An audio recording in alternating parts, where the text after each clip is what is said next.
LAPSSET is a program that is owned by 3 states. That is Kenya, South Sudan, and Ethiopia. And today, I'm here as a chairperson of LAPSSET to share the economic impact of the LAPSSET corridor, not only to this country, but the region as a whole. For your information, Africa is the least integrated continent in the world, both physically and economically. And if you look at the imports between African countries, it amounts to about 17%. That is too little.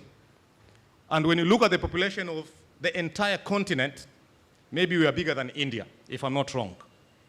But when you look at the intra-economic activity that we do among ourselves, it leaves a lot to be desired.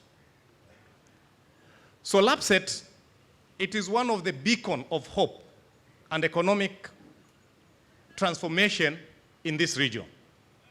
And why am I saying this?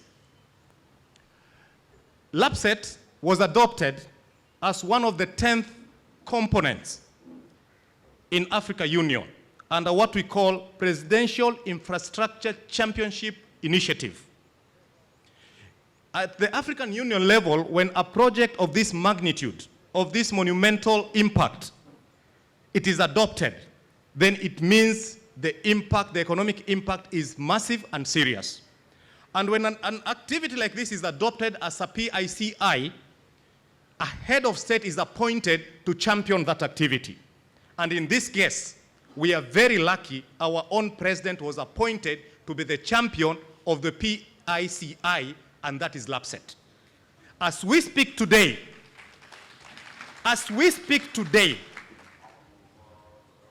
I am very proud to announce it here. We have our first big vessel carrying 60,000 tons of fertilizer at Lamu Port. It birthed yesterday. And remember, this is something, it's a new business. It is not something that we've brought from Mombasa. You know, sometimes we want to make the Lamu Port to be seen as if it is working by shifting a vessel from Mombasa to Lamu. We are not adding a coin to the exchequer because it is the same business that could have been handled in Mombasa. But here we are. We've brought a new business, which we've brought it from Djibouti Port to Lamu Port. And they have told us very clearly, the Ethiopians, that if this first consignment goes well, then you will have 9 more vessels to Lamu Port. Can you just imagine? Just over 1 year, and here we are. And they're going to use the old existing route. As LAPSSET, we are now focusing on the bypasses. We are creating a bypass from Lamu to Garissa, which is 240 kilometers. And then from Garissa to Isiolo. And then from Isiolo to Moyale, which will be about 1,000 kilometers. So we are reducing the distance for the Ethiopians from 1,600 to 1,000 kilometers once the bypasses are completed. Yes, we have the challenge of insecurity. It is there. But this insecurity, it is all over. Even if you go to America today, even if you go to India, but we have to confront it. So we have to ask ourselves, do we fix this insecurity or do we bring development? And if you ask me, in my previous space, I was a member of parliament. And I served this great constituency where you are seated today, called Kisauni. Where you are seated, I was the member of parliament of this area. And we had one serious challenge, insecurity. We have juvenile gangs terrorizing everybody in this area. And when they see beautiful women, they become a target. But the reason was the security agencies could not access the slums because there were no roads. So the first thing that I did, I focused on creating those roads. They thought I was helping them to give them better roads, but I was actually trying to help the security agencies to access those slums. And I brought the insecurity matters down by almost 50% by creating the roads. And here we are in Lamu, we are creating those bypasses. And once those roads are completed, I can assure you, this issue of insecurity will just be under the bridge. That is my conviction. So here we are, 1,600 kilometer down to 1,000 kilometer once the two bypasses are completed. Because the road from Isiolo to Moyale is fully tarmacked. There's no issue. You can drive on that road even at night. No insecurity issues. And if you remember back, driving from Marsabit, Nairobi to Marsabit was a challenge.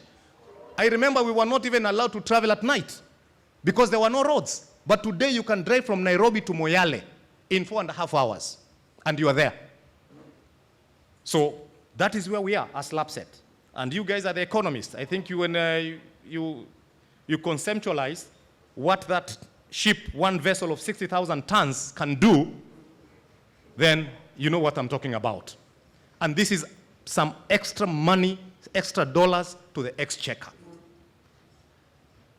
So ladies and gentlemen, as I stand before you, we all have a role to play, a big one. You are the economists, you are the policymakers, some of us could be ordinary citizens, but we have a role to play in turning around our country. This is not a responsibility of the chair of LAPSSET or the CEO or the employees of LAPSSET, but all of us, we have a big role to play. Our doors are wide open. You guys, you met different people, investors, who they may wish to come on board to invest in this country. As LAPSSET, our doors are wide open. We have a total of 78,000 acres of land in Lamu underutilized. And we know land is a tool of production. Even at your own capacity, even if you want a quarter of an acre, we can lease it to you if you want to do some business in Lamu. So Lamu is ripe, is waiting for you, is waiting for anybody from any part of the world to come on board. And we are ready to support you. The business is there. I've just mentioned 60,000 tons. There will be casuals working there. There will be laborers working there. They will require all sorts of services, from accommodation, food, health, name it. But we are all focused on the southern corridor, which is saturated. Mombasa, Malaba is saturated. But we have a new frontier that is waiting for us. So the first component is Lamu Port, which once it is completed, it will have 29 berths. We've done berth number 1, number 2, and number 3. This is a seed the government of Kenya put. But the rest, the 19 other berths, will be done through what we call the public-private partnership. The other 19. So we still have a long way to go. And once all these berths are completed, it will create about 20,000 jobs, direct employment, just those who will be working under the port, 20,000 people. If you talk about indirect employment, you know the figures. So the Lamu port is there. Berth number 1, 2, 3, ready. We have 19 berths to go. It's an opportunity. We have the crude pipeline. We have the oil product pipeline. We have the SGR, because the cheapest mode of transport for goods and services is SGR. We need to do 3 resort cities. 1 in Lamu, 1 in Isiolo, and 1 in Turkana. 3 resort cities.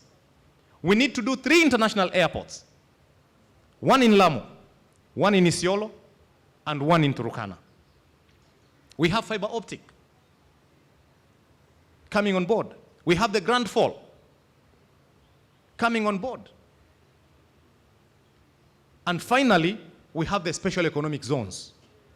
Lamu special economic zones. We have allocated 5,000 acres of land for special economic zones. That is another great opportunity ahead of us. And I'm happy that the law on the special economic zones has been reviewed, and it has become more user-friendly today. We have Tatu City. Maybe if you're in Nairobi, just drive to Tatu City. Hapo Ruiru tu, you see what special economic zones can do. 5,000 acres has been set aside for the special economic zones. We are doing the feeder roads now. We are going to do the sewerage system, the power system, to attract the investors. The new law on the special economic zones has given a tax bracket for 10 years for an investor. If you come on board, you will not pay taxes for 10 years. And even if you decide to sell locally, it still applies. What else do we need? Ladies and gentlemen, I'm here to market Lapset, and you will help me to market it. Because we do not have any other country. We all belong to one country called Kenya.